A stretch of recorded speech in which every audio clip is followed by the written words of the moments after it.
Ezekiel chapter 17. Two eagles and a vine.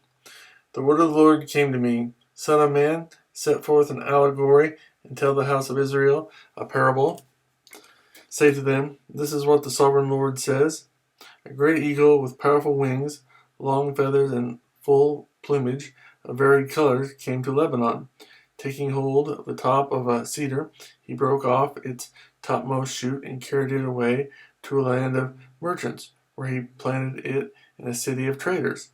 He took some of the seed of your land and put it in fertile soil. He planted it like a willow by abundant water, and it sprouted and became a low, spreading vine. Its branches turned toward him, but its roots remained under it. So it became a vine and produced branches and put out leafy boughs. But there was another great eagle with powerful wings and full plumage. The vine now sent out its roots toward him from the plot where it was planted and stretched out its branches to him for water. It had been planted in good soil by abundant water so that it would produce branches, bear fruit, and become a splendid vine. Say to them, this is what the sovereign Lord says. Will it thrive? Will it not be uprooted and stripped of its fruit so that it withers? All its new growth will wither. It will not take a strong arm or many people to pull it up by the roots.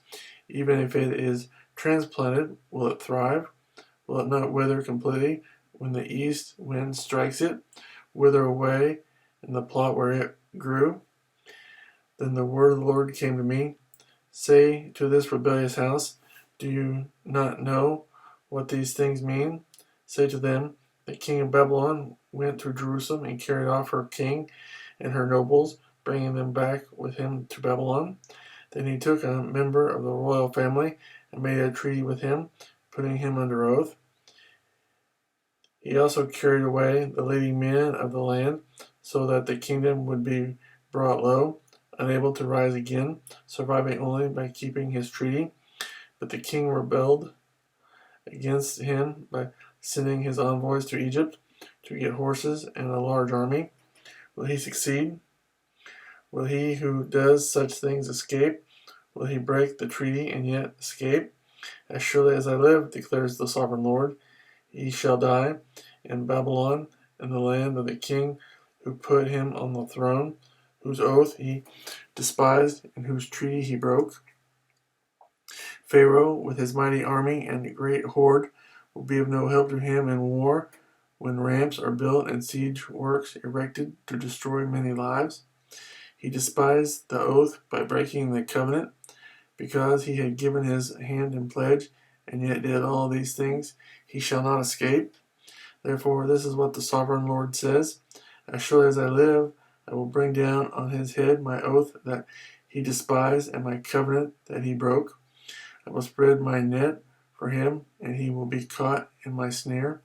I will bring him to Babylon and execute judgment upon him there, because he was unfaithful to me.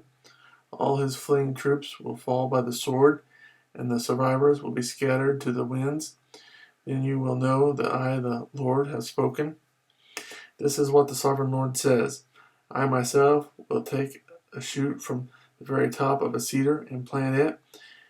I will break off a tender sprig from its topmost shoots and plant it on a high and lofty mountain. On the mountain heights of Israel I will plant it. It will produce branches and bear fruit and become a splendid cedar. Birds of every kind will nest in it. They will find shelter in the shade of its branches. All the trees of the field will know that I, the Lord, bring down the tall tree and make the low tree grow tall. I dry up the green tree and make the dry tree flourish.